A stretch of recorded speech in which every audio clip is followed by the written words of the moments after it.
धरणाच्या सांडव्याचे पाणी वाहून जाणाऱ्या उंटओह नाल्यात गोंदेदुमला शिवारात अज्ञात महिलेच्या हाडांचा सांगडा सापडला।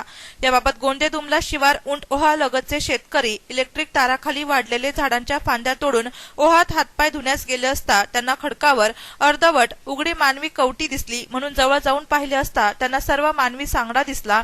म्हणून वाडीवरे पोलिसात सदर खबर देऊन आज त्या घटनास्थळावर फॉरेन्सिक लॅबला पाचारण करून खात्री केली। त्यावेळेस त्या अज्ञात महिलेचे हाडे असल्याचा निर्वाळा झाला।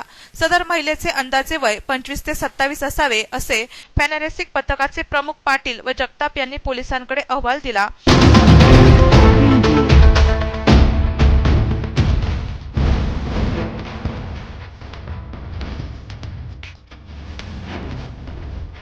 Preview.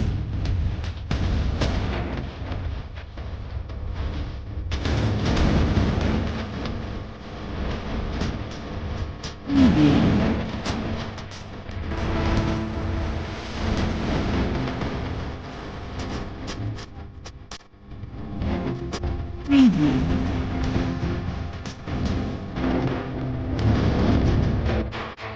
यावरून वाडीवरे पोलिसांपुढे मोठे आव्हान उभे राहिले।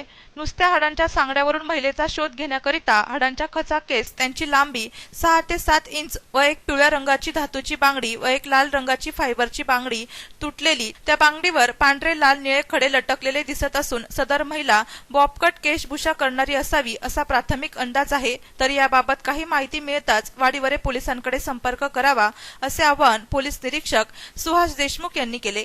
नाशिक सिटी न्यूज साठी प्रतिनिधी अशोक शिंदे, वाडीवरे।